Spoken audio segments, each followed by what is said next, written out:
আমার এত বছরের অভিজ্ঞতা যেটা আছে, আমি যেটা অ্যাসেসমেন্ট করেছি, আপনারা ভাবেন না যে শেখ হাসিনা যায় না, এই দেশে ছিল। শেখ হাসিনা গিয়েছে, আসছে, বিকজ তার অ্যাবসেন্সে তার যে অধীনস্থ লেসপেন্সার যারা আছে তারা হোপ ছেড়ে দিয়েছিল। এই জিনিসটা যখন চাউল হয়েছে, লোকজন বিশ্বাস করছে, তখন সে আবার ফেরত আসছে। আর এখন তারা বোমা ফেলছে। আপনি ভিডিওটা দেখেন, আমি ভিডিওটা কয়েকবার চেক করেছি আসলে এইটা বোমা কিনা।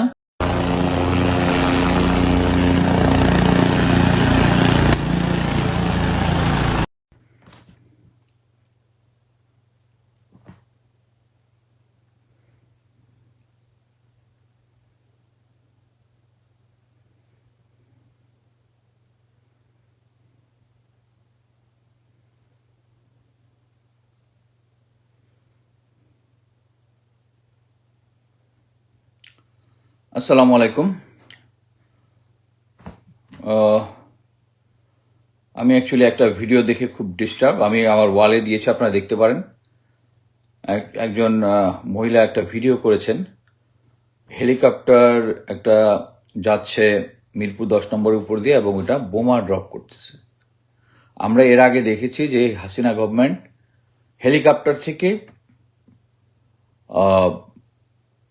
হেলিকপ্টার গানশিপ থেকে ইনডিসক্রিমিনেটলি ঢাকা শহরের মধ্যে গুলি করছে।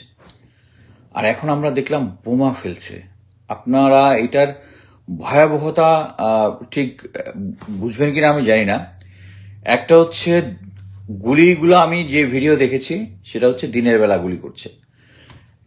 এই হেলিকপ্টার গানশিপ থেকে গুলি সেনাবাহিনী বা বিমান বাহিনী করে যেখানে কাউন্টার ইনসার্জেন্সি সিচুয়েশন অথবা শত্রু দেশে, যেখানে সাধারণ নাগরিকদের কোনো আহত নিহত হওয়ার সুযোগ নেই, তারা ইনডিসক্রিমিনেটলি গুলি করেছে। অলরেডি আমরা প্রথম আলোতে একটা আছে, নারায়ণগঞ্জের রিয়া নামের একটা ছোট বাচ্চা ছাদের উপর খেলছিল, মারা গেছে। আমার এক ফ্রেন্ডের বাসায় দারোয়ান লাঞ্চ করে বাইরে সিগারেট ফুঁকতে গেছে, হিজ ড্রপড। এরকম অসংখ্য আছে। আর এখন তারা বোমা ফেলছে। আপনি ভিডিওটা দেখেন, আমি ভিডিওটা কয়েকবার চেক করেছি যে আসলে এইটা বোমা কিনা। দেখা যাচ্ছে হেলিকপ্টার যাচ্ছে, ড্রপ করার পরে হঠাৎ করে লাইট এবং সাউন্ড, এখানে কোনো ডাউট নেই। স্টান গ্রেনেডের সাউন্ড বা এত বড় হয় না, ছোট হয় আরো। সো দিস ইজ এক্সপ্লোসিভ বিস্ফোরক বোমা। আপনি চিন্তা করেছেন যে ঢাকা শহরের মতো জায়গায় আমাদের কোটা বিরোধী যারা আছে জনগণ, তারা এতটাই টেররিস্ট হয়ে গেছে যে তাদের উপর বোমা ফেলতে হবে। এখন এটা যে গণহত্যা, এবং বিশিষ্ট জন যারা দেখছি তারা এটা নিয়ে মুখ বুজে আছেন, তাদের হাতে এই শহীদদের রক্ত লেগে আছে। এই যে ছোট্ট রিয়ার রক্ত এই শহীদদের গায়ে লেগে আছে। আপনাদেরকে বুঝতে হবে যে আপনারা এখান থেকে উদ্ধার পাবেন না। এই আন্দোলন চলতে থাকবে, এই আন্দোলন চলতে থাকবে। আন্দোলন যে চলছে এটার উদাহরণ হচ্ছে তারা এখনো কারফিউ তুলে নাই, স্কুল কলেজগুলো খোলেনি, ইন্টারনেট শুধু ওই একই কোটার সিস্টেমে দিচ্ছে। এখন আপনারা চিন্তা করেন, এবং এটা চলতে থাকবে। আমাদের যে ইয়াং জেনারেশন এটা তো ছেড়ে দেবে না, তো তাদের ভাইয়ের হত্যা হয়েছে। শেখ হাসিনা তার বাবা কত বছর আগে মারা গেছিল, এটার জন্য এখনো সে ভুলতে পারে না, বিভিন্ন জায়গায় বলে।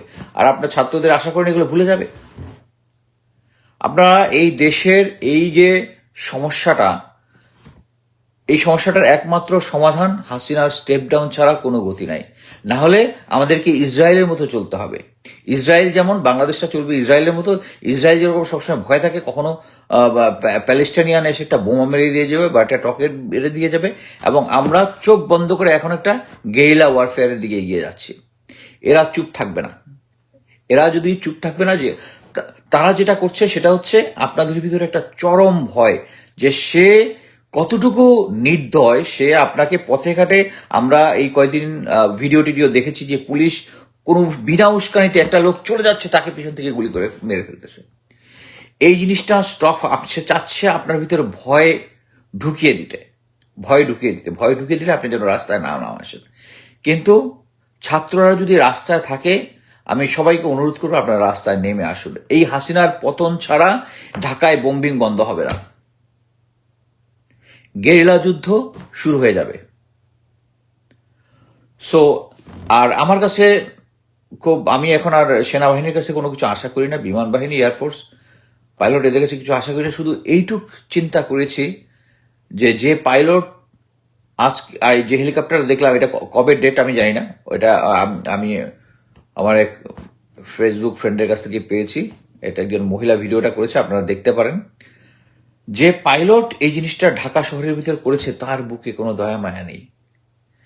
এবং এই দয়া মায়াহীন আমরা রেদওয়ানকে দেখেছি, লেফটেন্যান্ট কর্নেল রেদওয়ানকে দেখেছি, যেখানে তার ছেলেটা আমি দেখলাম হয়তো বা 10-11 এরকম ইয়াতে পড়ে, সে কখনো চিন্তা করে নাই যে কেউ যদি একটা AK-47 তার ছেলের দিকে ধরে তার কি পরিস্থিতি হবে। তাদের সন্তান নাই, যারা এই কঠিনভাবে জনগণের দিকে গুলি করতেছেন, তাদের অ্যাকচুয়ালি দয়া মায়া কোনো কিছু নেই। সো এক পার্টি এটাই প্রিচ করতেছে যে তাদের দয়া মায়া কোনো কিছু নেই, but at the same time আমরা যারা সেনাবাহিনী নিয়ে অনেক অ্যাসেসমেন্ট দিয়েছিলাম, we are wrong of course, but at the same time আমি শুধু এইটুকু বলি যে স্টিল শুধু কমান্ড এশালনটা দেখেন, আমরা যে কথাটাই বলি না কেন, আমরা যে কজন বলছি, সরকার এটার কাউন্টার মেজার নিচ্ছে, আপনাদেরকে বুঝতে হবে। এবং তারা পাশাপাশি প্রচার করতেছে যে আমরা গুজব ছড়াচ্ছি না। আমরা যেটা করতেছি সেটার কাউন্টার মেজার সাথে সাথে নিচ্ছে। আমি মিলিটারি আমাদের গ্রুপগুলোর মধ্যে লাস্ট 5 years ধরে আমি লিখে যাচ্ছি, এবং বড় বড় আর্টিকেল আমি লিখেছি বিভিন্ন করাপশন, জেনারেল জিয়াউল হাসান থেকে শুরু করে 25 ফেব্রুয়ারি নিয়ে। ওখানে কিন্তু কেউ এসে বলে নাই যে আমি এই কথাটা মিথ্যা বলেছি। যেহেতু আমি এখন পর্যন্ত মিথ্যা বলিনি দেখে একটা অ্যাকসেপ্টেন্স আছে, এই জন্য এখন শেখ হাসিনা চলে গেছে এটা আমি বলা ছাড়া আরো 3 জন বলেছে, সবাই নিয়ে এখন আমার পিছনে লেগেছে যে আমার সোর্স কম্প্রোমাইজ। আমি জানি, যারা আমাকে ভলেন্টিয়ার এসে সোর্স হতে চায় আমি ওদেরকে নেই না, ওদের সাথে কথাবার্তা বলি শুনি, বাট আমি নেই না। আমার এত বছরের অভিজ্ঞতা যেটা আছে, আমি যেটা অ্যাসেসমেন্ট করেছি, এবং আপনারা ভাবেন না যে শেখ হাসিনা যায় না, এই দেশে ছিল। শেখ হাসিনা আসছে বিকজ তার অ্যাবসেন্সে মানে মোটামুটি তার যে অধীনস্থ লেসপেন্সার যারা আছে তারা হোপ ছেড়ে দিয়েছিল, এবং যখন এই জিনিসটা চাউল হয়েছে, লোকজন বিশ্বাস করছে, তখন সে আবার ফেরত আসছে। সো যে কোনো জিনিসে, এই যে মনে করেন যে সেনাবাহিনী, আমরা বলতেছি সেনাবাহিনী গুলি করবে না, এটার কাউন্টার হিসেবে সে কি করেছে, প্রথমে একটা ডিজিএফআই একটা ভিডিও দিয়েছে। আমি ভিডিওটা আজকে আবার ভালো করে দেখছি। প্রথমবার অ্যাকচুয়ালি আমি সামনের টার্গেট কি আছে ওটা দেখি নাই, আমি এবার খুব ভালো করে দেখলাম।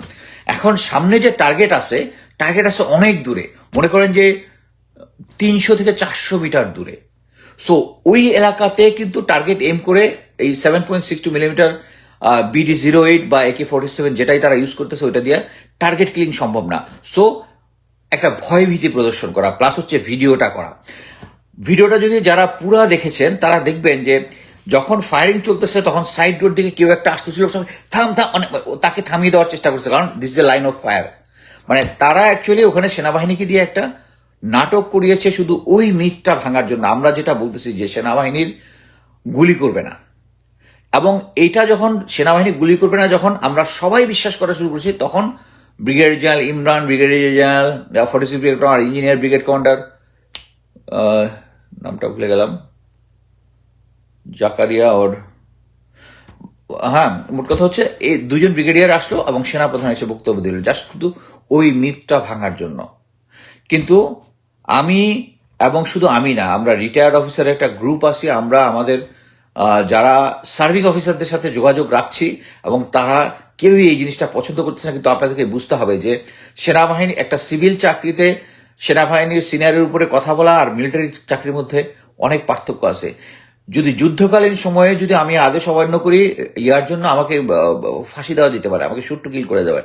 পিস টাইমে করা যায় না, পিস টাইমের আইনটা এত কঠিন না। কিন্তু পিস টাইমের মধ্যে মানে হাসিনা কোনো আইন মানতেছে না। সে কি করবে, তাকে আগে 25 ফেব্রুয়ারি ব্যাপারে যারা কথা বলেছিল তাদের মতো চাকরি ছাড়াই দিবে, তাদেরকে দেশ ছাড়তে বাধ্য করবে, বা গুম করে ফেলবে, যারা ব্রিগেডিয়ার জেনারেল আজমি স্যারকে যেভাবে গুম করে ফেলেছে। So it's not that easy. আমরা সেনাবাহিনীর কাছে আশা করি তখনকার সিচুয়েশনে আমরা 15ই আগস্ট যে জিনিসটা হয়েছিল তখন যারা ছিল তারা অলরেডি 100% লোক মুক্তিযোদ্ধা ছিল, তারা কিলিং অ্যান্ড আদার থিংস একটা ফ্রেশ যুদ্ধ থেকে এসেছিল, তখন তারা এই অন্যায়টা মেনে নিতে পারেনি এবং তারা অ্যাকশন নিয়েছে। সো বর্তমান সিচুয়েশনে সম্ভবত এটা আর্মির দ্বারা হয়তোবা সম্ভব, না হয়তোবা সম্ভব, আমরা কিছুই জানি না। ফিউচার অ্যাকচুয়ালি 25 ফেব্রুয়ারি আগের দিনও আমরা বুঝি নাই যে বাংলাদেশের জনগণ বা বাংলাদেশের যে বিজিবির ইয়ারা তারা এতটা মানে নৃশংস হতে পারে। আজ আমরা আবার দেখলাম যে আমাদের দেশের সেনাবাহিনীর অফিসার, এয়ারফোর্সের অফিসার, তারা ঢাকা শহরের মধ্যে গুলি বর্ষণ করতেছে, ঢাকার মধ্যে বোমা ফেলছে, তারা আমাদের পুলিশ বাহিনী সরাসরি সিভিলিয়ানদেরকে গুলি করছে। সো এইটার একমাত্র সমাধান হচ্ছে হাসিনার স্টেপ ডাউন। এবং এই হাসিনার স্টেপ এখন মনে করেন যে আপনি যদি এখন এই আন্দোলনটা কমপ্লিট না করেন, আপনাদের যে ছেলে মেয়েগুলা ঢাকা ইউনিভার্সিটি বুয়েটে ছাত্রলীগের লোকদেরকে বাসা থেকে বের করে দিয়েছে, তাদের জিনিসপত্র ফেলেছে, তাদের অবস্থা কি হবে? They will simply eliminated by this regime. They will simply. So এই যুদ্ধটা অর্ধেক অবস্থায় রাখা যাবে না। আজ এখনো ছেলেগুলো বাইরে আছে, জনগণ বাইরে আছে, এবং এদের সাথে প্যারেন্টস আপনারা যোগ দিন এবং এই বুলেটকে ভয় করলে চলবে না। আমরা যদিও এখন বলতেছি না যে সেনাবাহিনী গুলি করবে না, বাট একটা জিনিস বুঝতে হবে যে সেনাবাহিনীর একটা অংশ, ওই অংশই সামনের ঢাকার অপারেশনটা পরিচালনা করতেছে। So choice is yours. এই যারা গণহত্যা করতেছে এখন যেটা হচ্ছে, আপনি এটার এগেনস্টে কথা বলবেন, মানে রাস্তায় নামবেন, অ্যাটলিস্ট কথা বলেন, অ্যাটলিস্ট সোশ্যাল মিডিয়াতে বলেন। আপনারা যারা বিশিষ্ট ব্যক্তিবর্গ আছেন, লিখুন, 2 কলম লিখুন, এটাকে কন্ডেম করেন। ঢাকা শহরে বোমা ফেলছে, গুলি করতেছে, আমরা সমস্ত কিছু ভিডিওতে দেখেছি। আর আপনি যদি সমস্ত অডিও, ভিডিও এবং ছবিগুলো দেখে থাকেন, যে সমস্ত গ্রুপগুলো করা হয়েছে, আই বিলিভ আপনি রাতে ঘুমাতে পারবেন না। সো এটার বিরুদ্ধে অ্যাটলিস্ট কিছু না করেন, প্রতিবাদ করুন, কথা বলুন। এই হাসিনা সরকার নামার আগ পর্যন্ত আমরা একটা স্বাধীন শান্তিপূর্ণ দেশে বসবাস করতে পারবো না। গেরিলা আক্রমণ চলতে থাকবে, ছাত্ররা মেনে নিবে না, এখনো তারা মেনে নেয় নাই। তাদের ভাইয়ের রক্তের বদলা বা এটার বিচার না হওয়া পর্যন্ত তারা গ্রাউন্ডে থাকবে। আপনারা যত তাড়াতাড়ি এদের সাথে জয়েন করবেন, বাংলাদেশ তত তাড়াতাড়ি স্বাধীন হবে। ধন্যবাদ। আচ্ছা, ঠিক আছে, আমি কিছু কোশ্চেনের অ্যান্সার দেখি। কিছু কোশ্চেন দেখছিলাম। স্যার, সেনাবাহিনীর প্রতি আমরা হতাশ। 2009 সালে আপনারা আপনাদের ভাইদের বাঁচাননি, কিভাবে আমাদের বাঁচাবেন? যে ভারতীয় আর্মি নাকি বন্দী হচ্ছেন ভাবছেন একবার। কারেক্ট, আমি আপনার সাথে একমত স্যার। একজন মেজর ডালিম কি নেই সেনাবাহিনীতে? হয়তো আছে, হয়তো নেই, আমরা জানি না স্যার। অস্ত্রহীন অবস্থায় নামতে হাজার হাজার প্রাণ গেল, এখানে কি অস্ত্র হাতে নেওয়ার সময় হয়নি? যেখানে তারা ফুল ফেজ অস্ত্র নিয়ে, হ্যাঁ, এটা শুরু হয়েছে। আমি তো বললাম তো, এটা গেরিলা ওয়ারফেয়ার দিকে টার্ন নেবে। সেনাবাহিনীর উপর ইউএন এর মিশন থেকে বাদ পড়বে নাকি? অ্যাকচুয়ালি নিউ ইয়র্কে আজকে 2টার সময় একটা জনসমাবেশ হচ্ছে ইউএন হেডকোয়ার্টারের সামনে, 2টা থেকে। আমি অ্যাকচুয়ালি জয়েন করতে পারবো না, কারণ আমার 1টা থেকে কাজ আছে, 1টা থেকে 9টা পর্যন্ত আমি জয়েন করতে পারবো না। বাট তারা সেই আবেদনগুলোই করবে, সেনাবাহিনীকে ইউএন থেকে বাদ পড়ার এবং পুলিশ বাহিনীকে বাদ পড়ার জন্য তারা জানাবে। এবং আমরা সবাই রেমিটেন্স পাঠানো বন্ধ করে দিয়েছি অনেক আগে থেকে, আমরা আর পাঠাবো না শেখ হাসিনা স্টেপ ডাউন না হওয়ার আগ পর্যন্ত, এবং এরপরে সমস্ত কোনো কিছু বিচার করা হবে ইনশাল্লাহ। স্যার, আন্দোলন চলতেছে, ইনশাল্লাহ চলতেছে। Thank you very much. আমার এর পরবর্তীতে যদি আরো কিছু আপডেট থাকে আমি নিয়ে আসবো। Thank you.